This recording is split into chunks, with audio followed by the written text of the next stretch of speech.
Amen, Amen. Halleluja.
Ganz herzlich grüße ich euch alle in dem teuren Namen unseres geliebten Herrn Jesus Christus.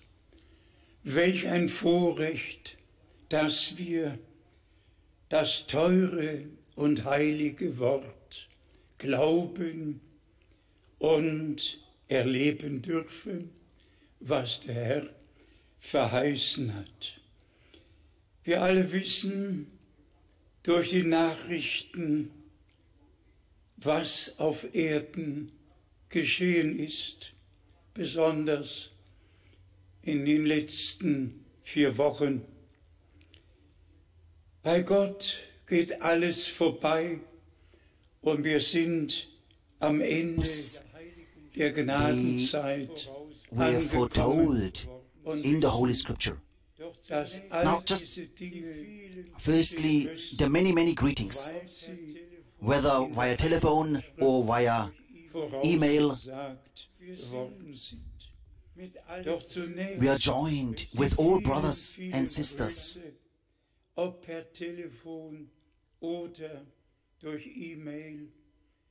Wir sind mit allen Brüdern und Schwestern auf der ganzen Erde innig verbunden durch das Band der göttlichen Liebe, wie Paulus es zum Ausdruck that not only in one language, but in all the various languages, the precious and holy word can be proclaimed and passed on, and also the divine message.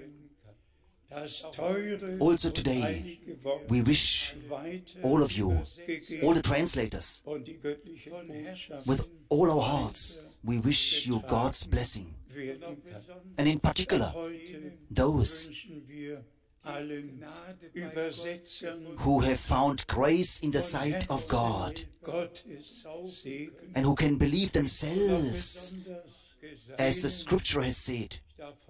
Today, I would like to greet especially Brother Tati from Brussels, mentioning him. In his phone call today, he said to me, Brother Frank,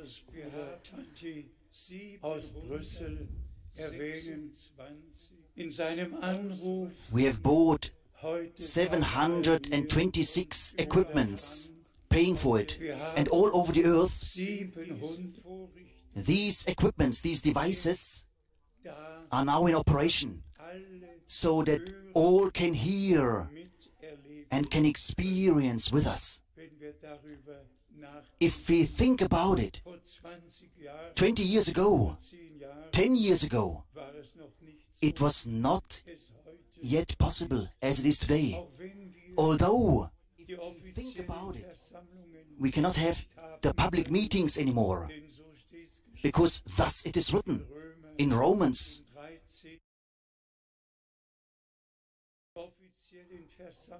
We cannot have the public meetings anymore, because thus it is written in Romans chapter 13. Every government, every higher power is ordained by God, and that what the states and what the governments decide, we have to obey it.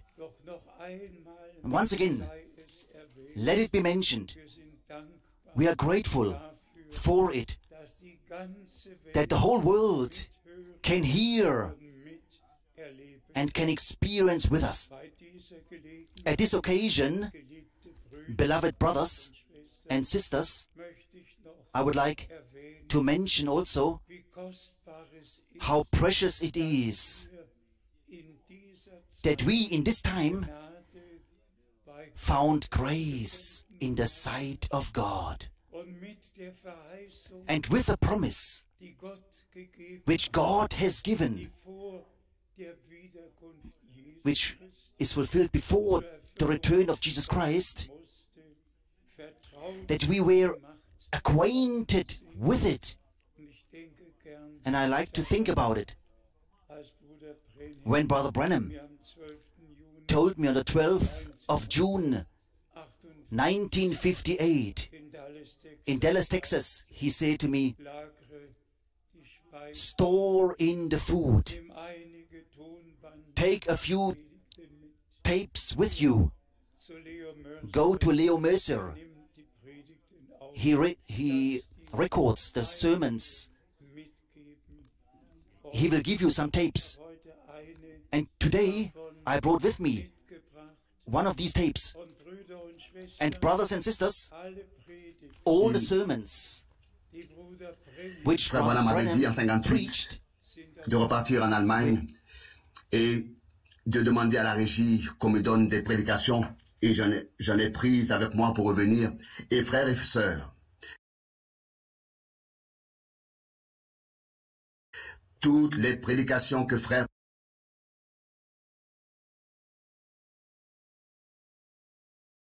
Branham a tenues sont ont été enregistrées sur 18 bandes, et chaque prédication m'a été envoyée l'une après l'autre. Et ici, celui qui visite mon bureau peut voir la pièce voisine au bureau et voir les étagères avec toutes les bandes magnétiques qui m'ont été envoyées. Je peux bien me rappeler alors que notre frère des États-Unis était venu me visiter et était étonné et ne savait pas ce qu'il devait dire. Et il a simplement dit, frère Frank, ça aucun frère sur la terre a ce que tu as ici. Dis-moi ce que je dois payer pour l'avoir. Je veux prendre ces bandes magnétiques pour repartir. J'ai dit non, c'est gratuit. Dieu a fait en sorte que, au temps convenable, de la bonne manière, tout soit fait pour que les prédications soient enregistrées et que elles me soient envoyées. Et que depuis le commencement, avec le ministère, avec la parole, avec les promesses,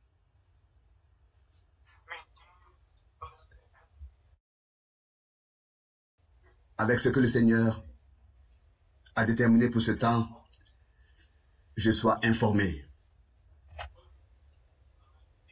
Et je dois aussi dire, bien mes frères et sœurs, que si la chose est ainsi,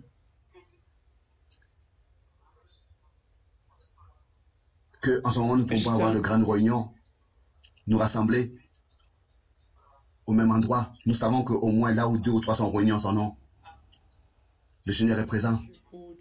Pour le moment, ça ne peut pas être autrement, mais le Seigneur,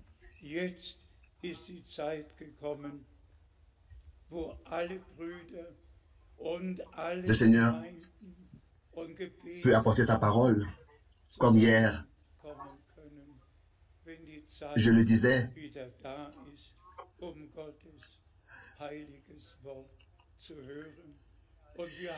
j'ai, durant toutes ces années passées, dans tous les peuples, apporté le message divin. Et maintenant, le temps est arrivé où tous les frères et toutes les églises et tous les groupes peuvent, quand le temps de nouveau sera là, pourront se rassembler et tenir des cultes et écouter la sainte parole de Dieu. Et nous avons compris ce qui se passe dans ce temps.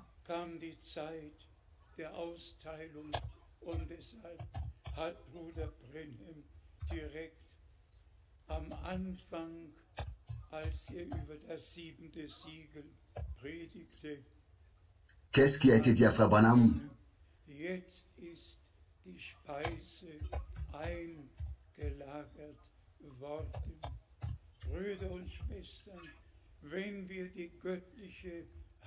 Il avait emmagasiné la nourriture. Et c'est peut-être raison que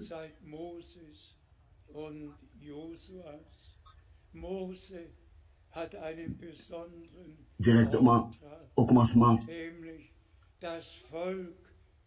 alors qu'il avait prêché le 7e sceau, il disait, maintenant la nourriture a été emmagasinée.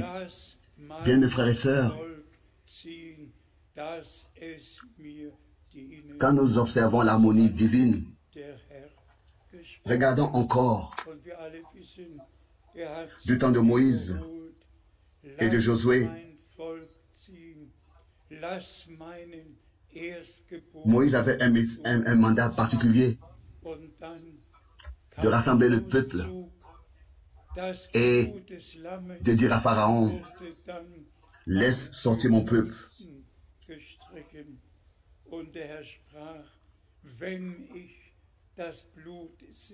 C'est ainsi que le Seigneur l'avait dit.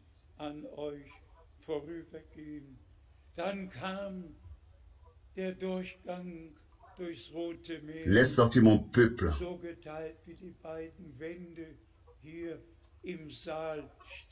Et c'est ainsi que l'exode a eu lieu.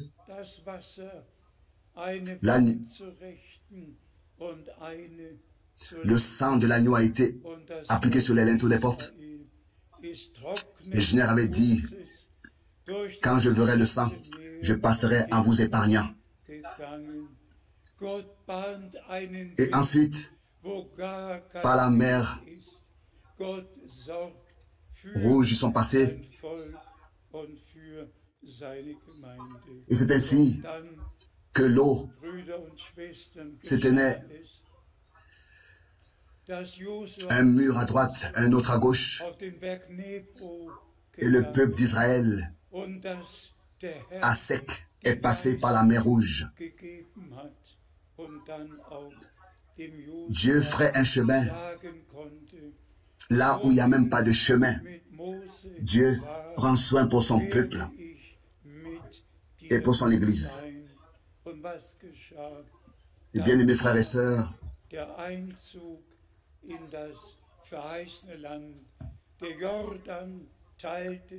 que Joshua et Josué soient allés et Moïse soit allé sur la montagne de Nebo et que il pouvait dire à Josué, tel que j'étais avec Moïse, c'est ainsi que je serai avec toi. Et qu'est-ce qui s'est passé?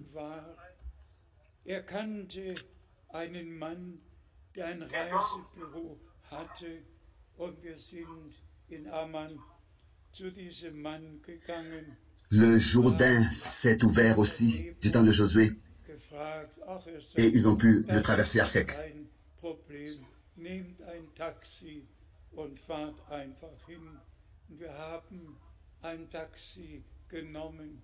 Il y a plusieurs années passées, j'étais ensemble avec le frère Detlef. Il connaissait un homme qui avait un bureau à Amman. Nous sommes allés à cet homme et nous avons posé des questions sur Nebo. Il a dit ça, c'est pas un problème. Prenez un taxi et vous pouvez y aller. Et c'est ce que nous avons fait. Et nous sommes allés sur la montagne de Nebo. Et là-bas, nous avons vu tout. Chaque église a là-bas une pièce très primitive, très simple. Mais tout est en fonctionnement de ces différentes congrégations sur la montagne de Nebo. Pour moi, c'était quelque chose d'important. Moïse avait été sur cette montagne et il lui avait été ordonné d'y monter et il est aussi allé. Il avait vu le pays, la promesse devant lui. Il avait vu le Jourdain devant lui et il avait vu Jéricho à sa droite et En-Gedi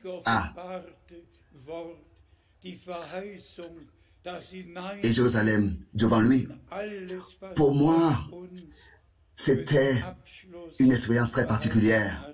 J'ai levé mes mains, j'ai remercié le Seigneur de ce que nous avons la grâce encore une fois de voir toutes ces choses.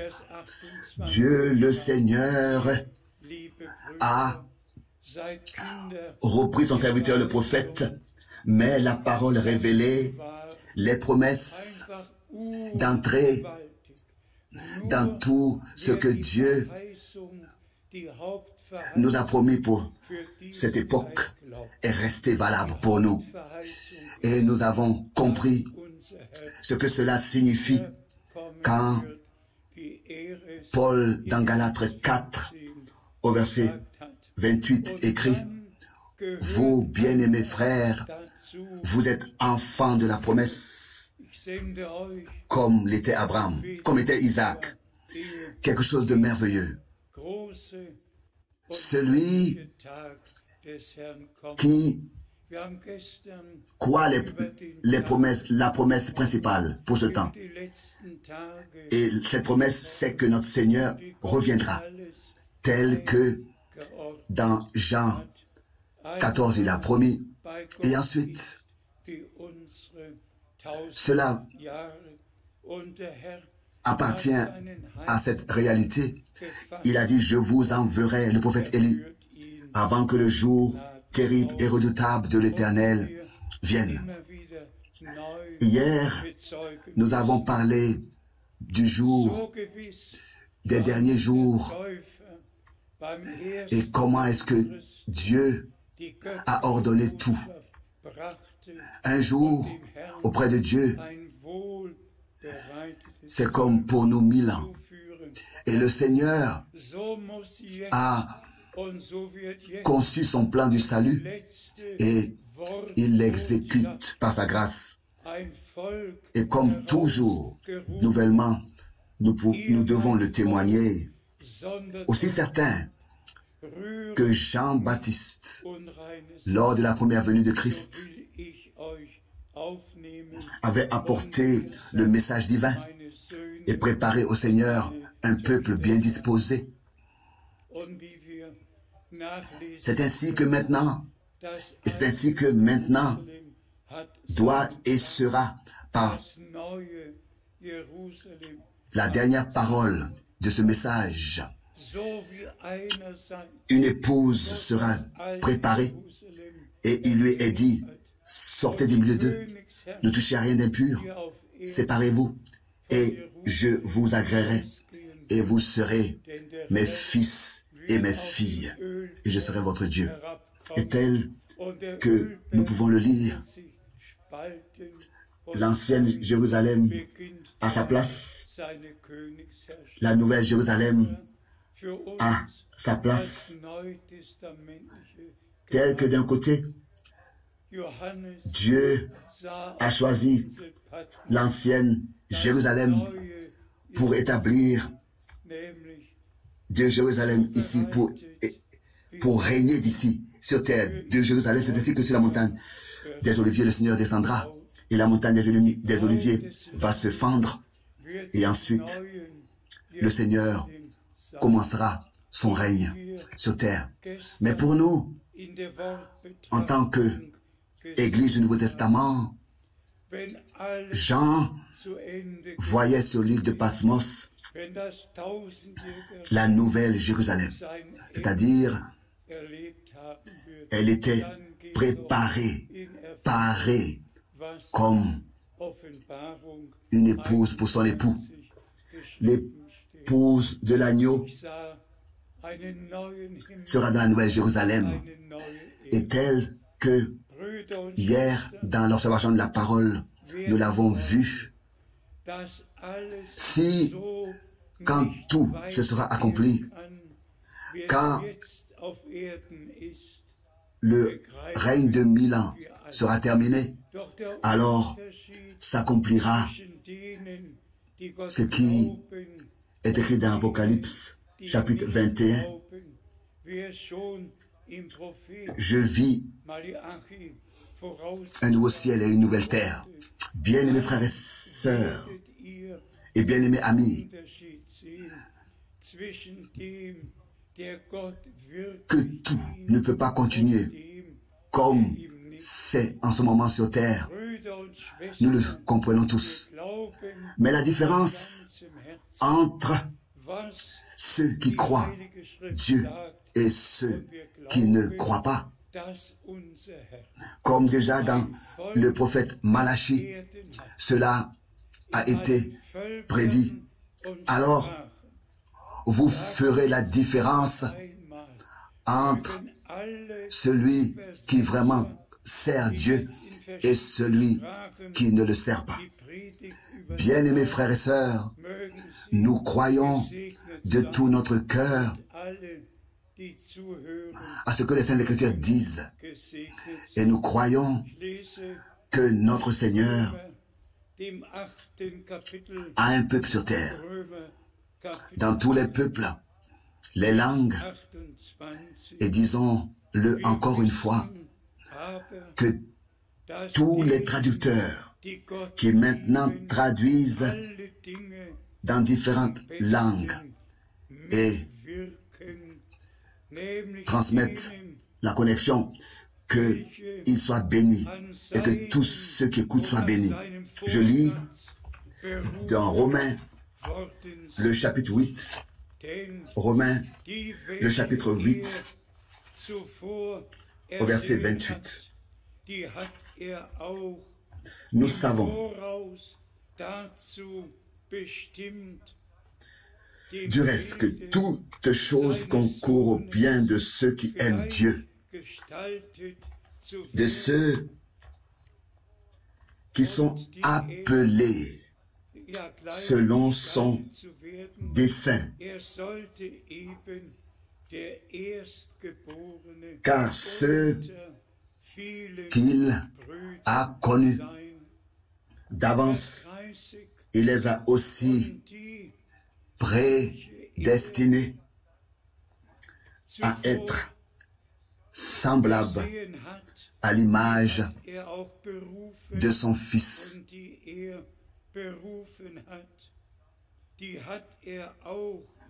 à l'image de son Fils, afin que son Fils soit le premier-né de beaucoup de frères. Le verset 30. Et ceux qu'il a prédestinés, il les a aussi appelés. Et ceux qu'il a appelés, il les a aussi justifiés. Et ceux qu'il a justifiés, il les a aussi glorifiés. Il les a aussi glorifiés. Qu'est-ce qui suit de ce verset? Oh mes bien-aimés, nous pourrions continuer à lire. Quelle grâce, quel privilège de vivre maintenant et vraiment sans orgueil ou sans ajouter quoi que ce soit, de tout notre cœur croire et en tant qu'enfant de la promesse, avoir part à ce que Dieu a promis pour cette époque. Disons-le avec douleur dans notre cœur, la plupart passent sans reconnaître ces choses. Et il y en a qui, des prédications de frère Branham, font leurs propres interprétations avec différentes citations. Et il y a les différentes directions, comme on le dit à l'intérieur du message. Non, laissez-moi dire cela, et cela à haute voix et clairement. À l'intérieur, donc dans le message divin, il n'y a pas de différentes directions. À l'intérieur de la parole de Dieu, dans la parole de Dieu, dans le message divin, il n'y a qu'une seule voix, un seul chemin et c'est la direction que Dieu, dans sa parole, nous a transmise. Toutes les interprétations n'ont rien à voir avec l'original. Chaque interprétation est un mensonge et aucun mensonge a son origine dans la vérité. Et c'est pour cette raison que c'est vraiment notre devoir de prêcher seulement la sainte et précieuse parole de Dieu et de rendre témoignage de ce qu'elle déclare. Et il faut que cela soit encore dit et élevé, que dans les dernières années, oui, nous avons vu comment est-ce que la technique, n'est-ce pas, a évolué et que maintenant vraiment, dans le monde entier, ils peuvent suivre. Imaginez-vous, tout à l'heure, je vous ai montré cette photo avec les prédications de frère Branham. Et ici, je vous montre mon laptop, tous les 1200 prédications de frère Branham sont sur cette tablette. Tout est là-dedans, toute une Bible. Qui aurait pensé qu'il y a 20 ans, il y a 10 ans, on pourrait avoir cela dans un seul appareil. Mais aujourd'hui, tout est possible. Et c'est ainsi que nous avons le grand privilège de ce que nous avons la grâce de porter le dernier message saint. Et tout ce qui vient de Dieu est saint. La parole est sainte. Et nous avons sa parole que nous avons reçue avec crainte et tremblement. Et nous la croyons de tout notre cœur, comme nous l'avons dit en insistant hier. Notre Seigneur a dit, sanctifie-les dans ta vérité. Ta parole est la vérité. Et, bien-aimés frères et sœurs,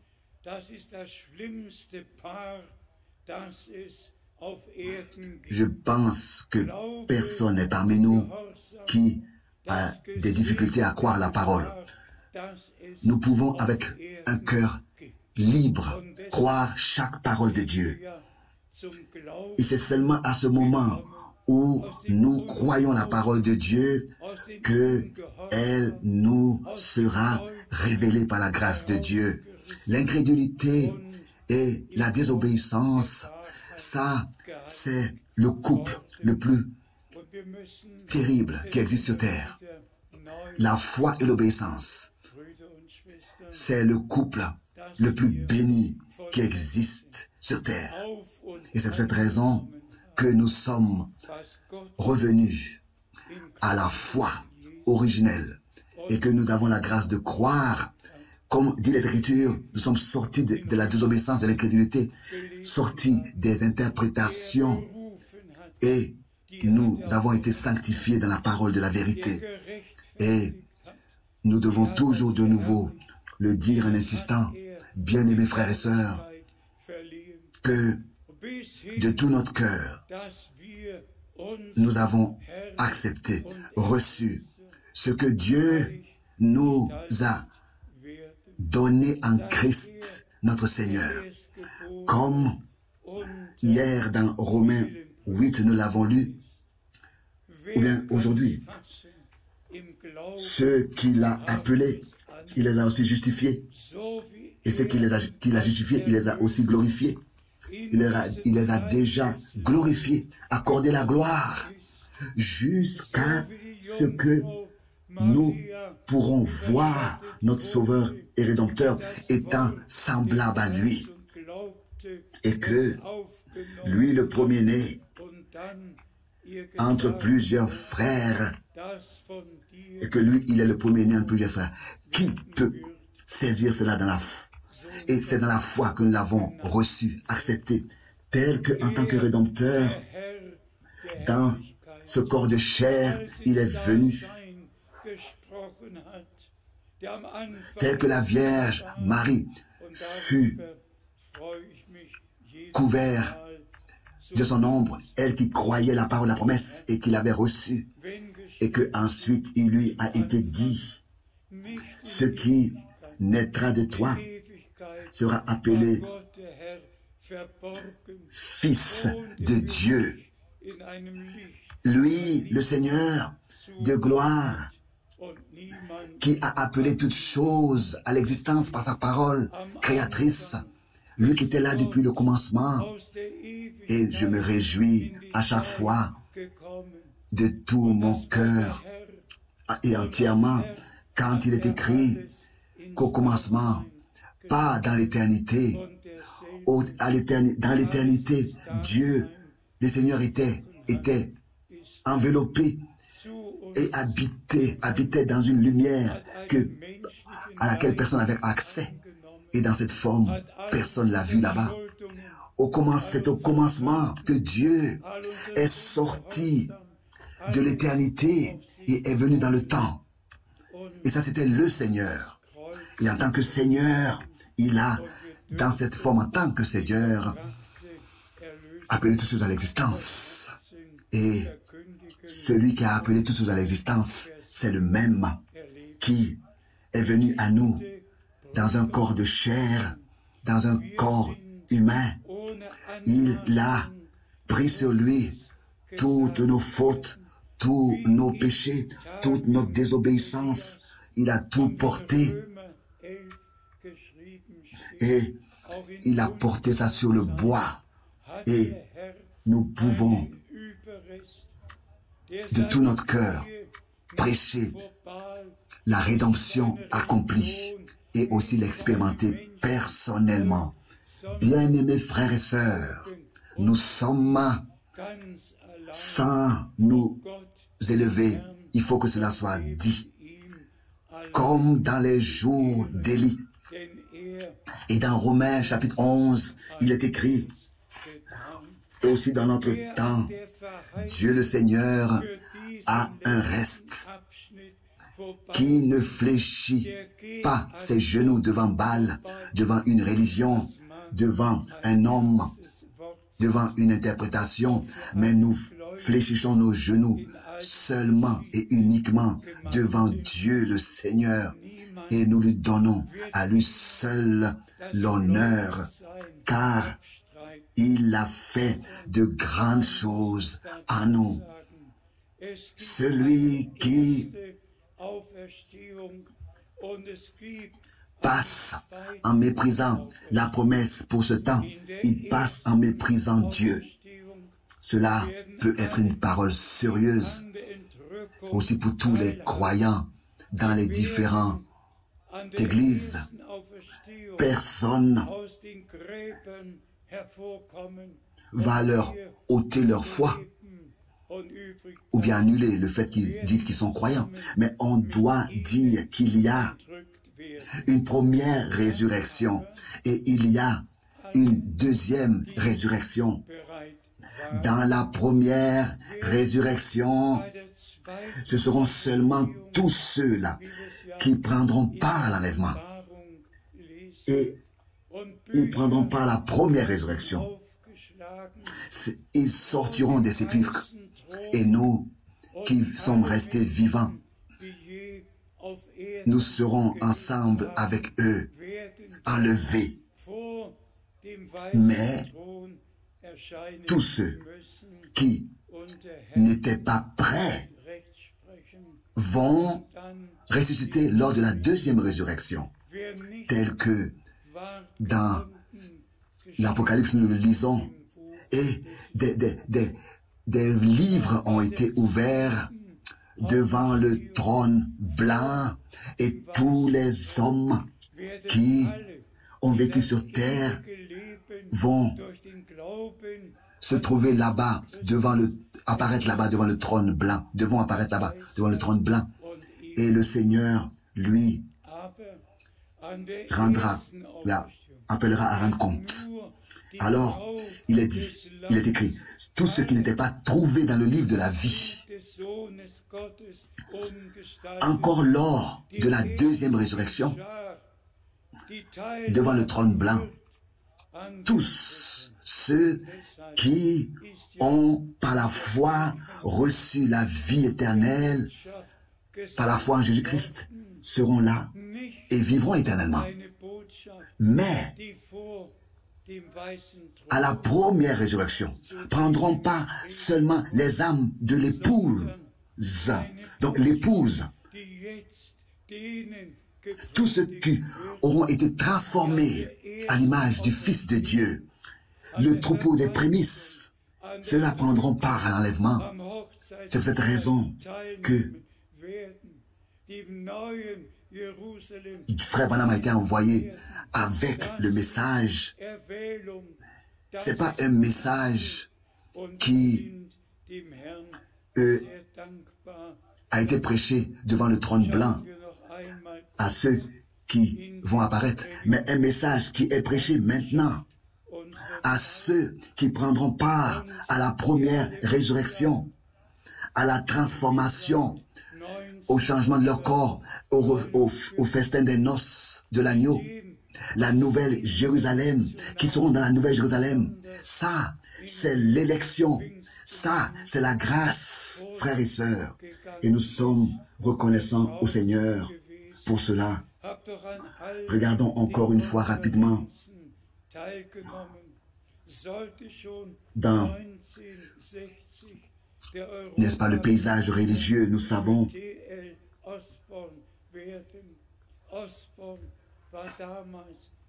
depuis 1949, je connais ce qui se passe dans le monde pentecôtiste de manière internationale et je sais ce qui s'est passé depuis 1949 et j'ai pris part à toutes les conférences pentecôtistes et je devais même être en 1960 le manager européen pour T.L. Osborne.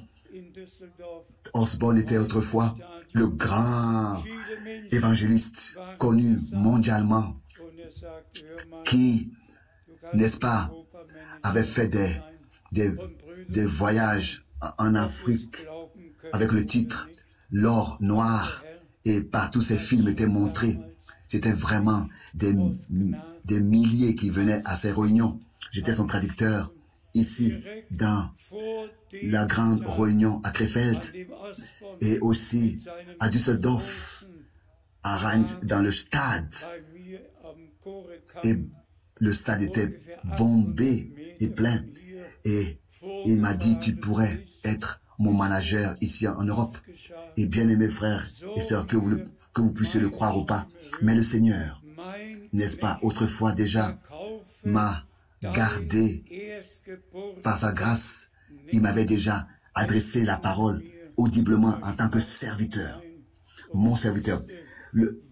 Alors que Tel Osborne était venu avec sa grande limousine, il avait garé chez moi à Corintheim et peut-être 800 mètres d'ici, il était venu où j'habitais et vous savez ce qui s'est passé dès que vous entendez ma voix audiblement. Le Seigneur m'a dit, mon serviteur, ne vends pas ton droit d'aînesse. Cela m'a pénétré jusqu'à la moelle épinière et je savais ce que j'avais à faire, que je ne devais pas accepter cette offre lucrative. Et je le dis seulement parce que depuis le commencement, depuis 1940, n'est-ce pas, je connaissais ce monde religieux avec les grands, même avec David Duplessis, avec lui. Lui aussi, je l'ai traduit, Dr. Linz, qui a écrit ce livre, William Branham, un homme envoyé de Dieu.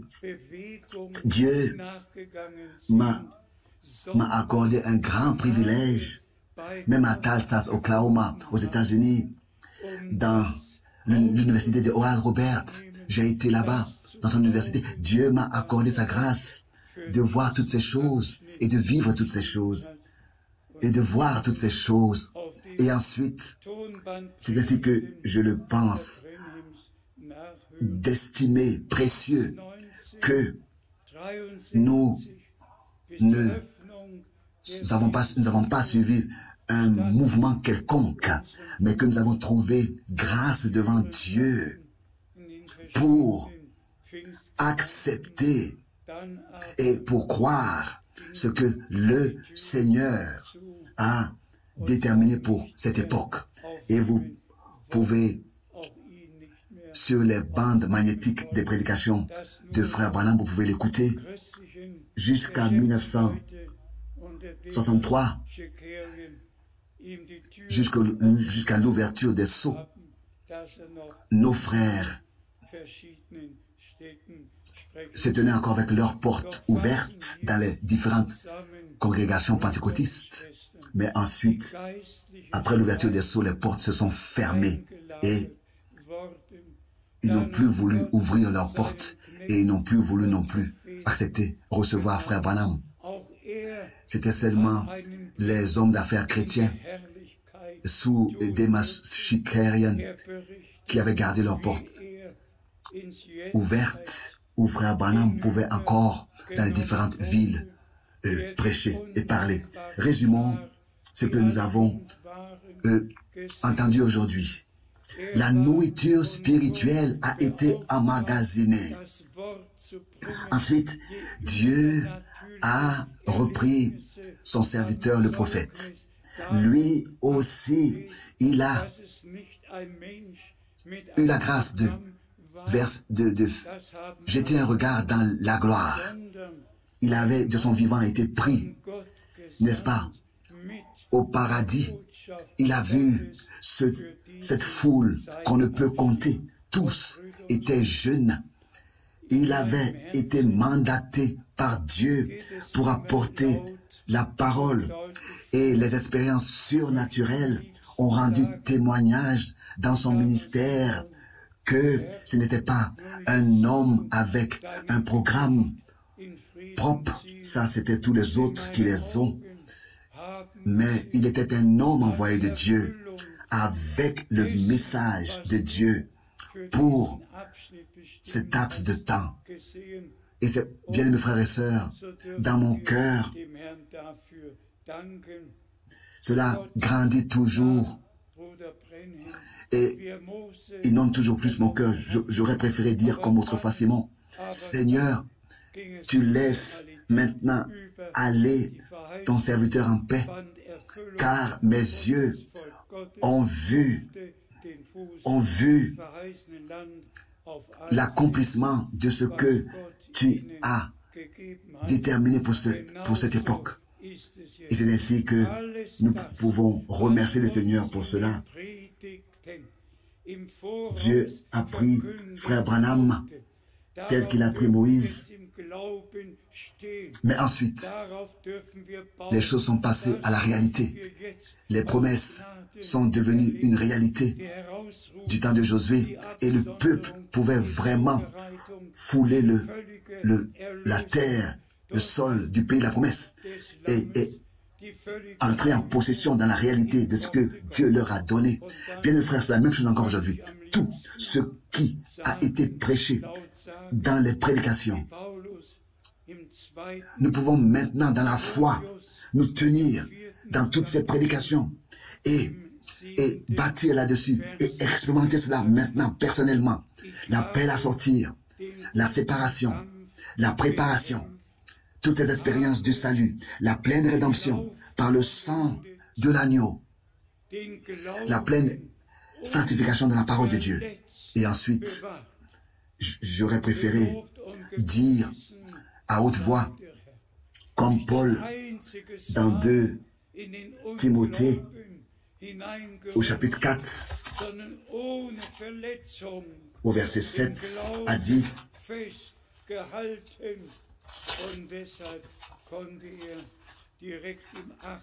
j'ai combattu le bon combat, j'ai achevé la course, j'ai gardé la foi. Loué et exalté soit le Seigneur.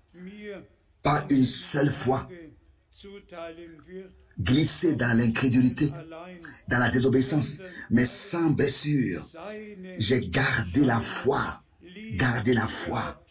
Et c'est pour cette raison que, sans glisser, j'ai gardé la foi. Et c'est pour cette raison qu'il pouvait dire au verset 8, désormais, la couronne de justice m'est réservée,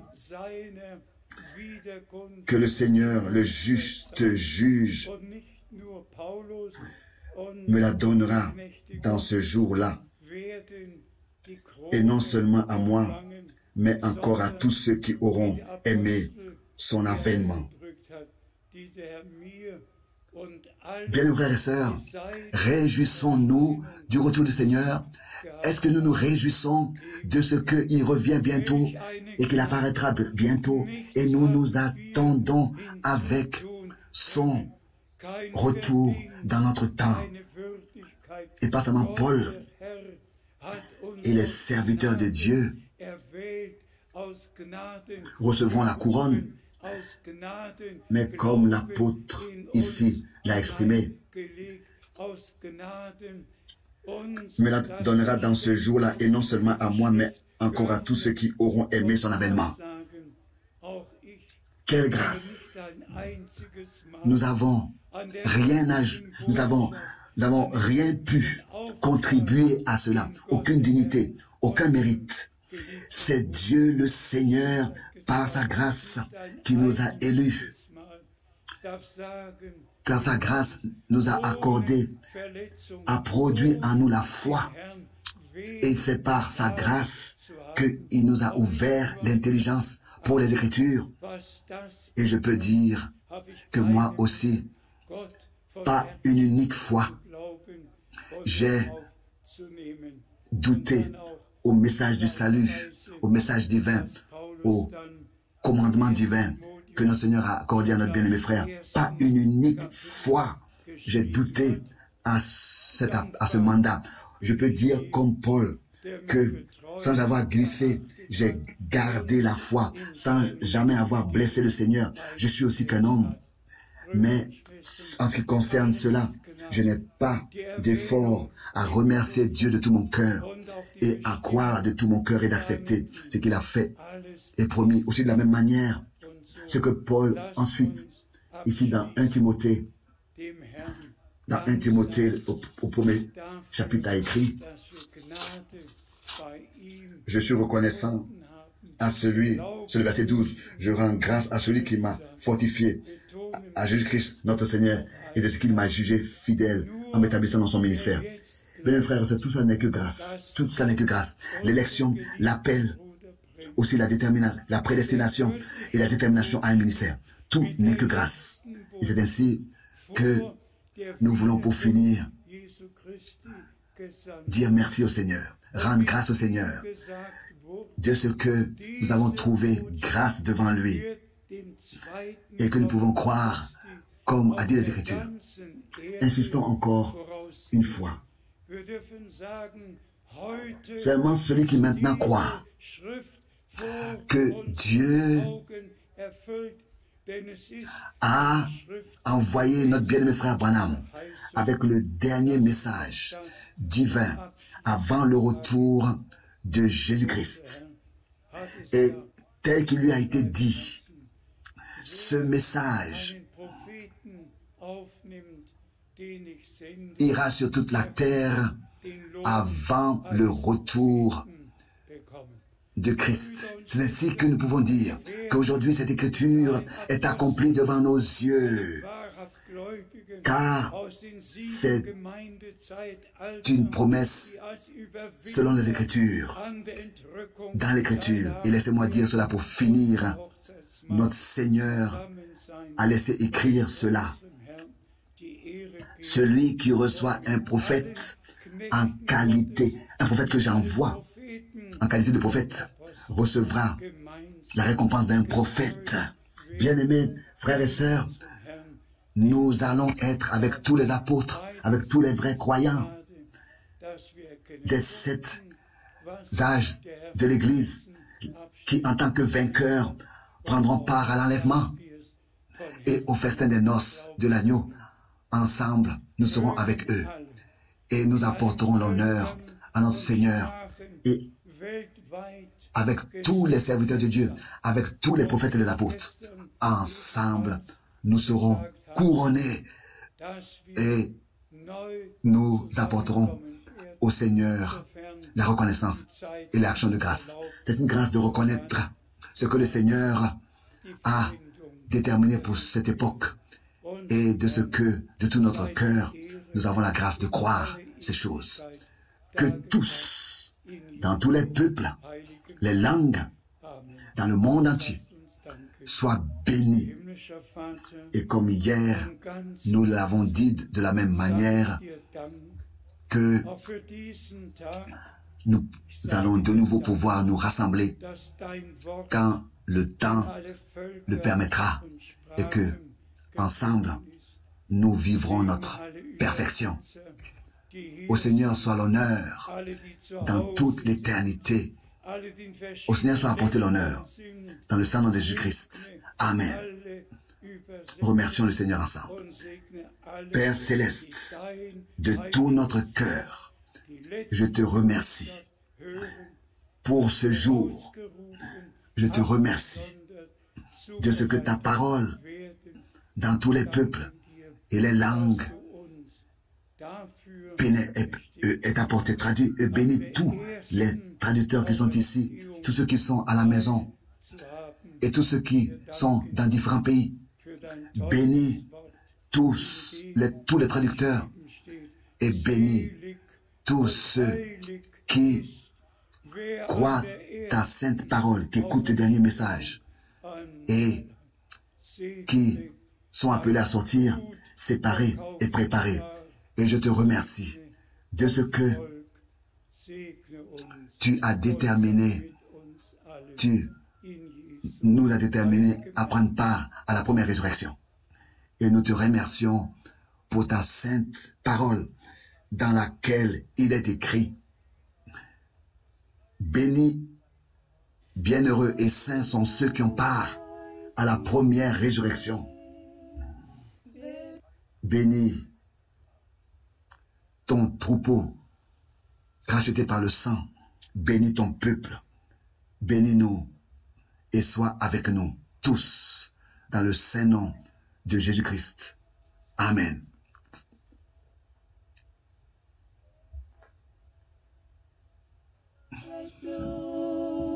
Rot die Sünde, wirklich Blut, rot die Sünde, soll sie werden weiß wie Schnee. Si nos péchés sont comme le croix-masie, deviendront blancs comme la neige.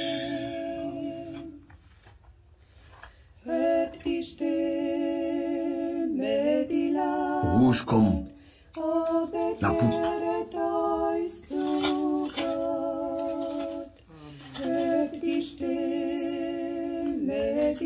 Si nos péchés sont comme le croix-moisi, ils deviendront blancs comme la neige. S'ils sont rouges comme la pourpre, ils deviendront comme la laine, blancs comme la neige. Ils deviendront blancs comme la neige.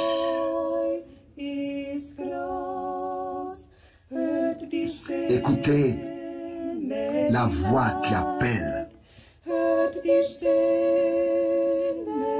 Retournez à Dieu. Revenez à Dieu. Écoutez la voix qui appelle. Revenez à Dieu. Car il est plein de miséricorde. Sa miséricorde est grande. Écoutez la voix qui appelle. Écoutez la voix qui appelle. Revenez à Dieu. Revenez à Dieu.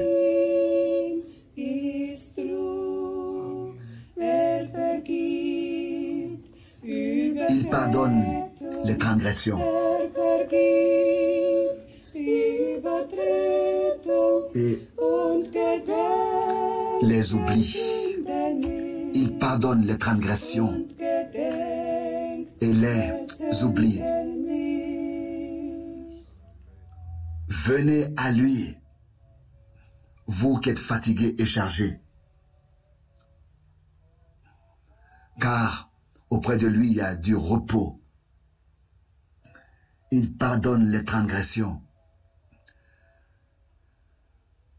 Il pardonne les transgressions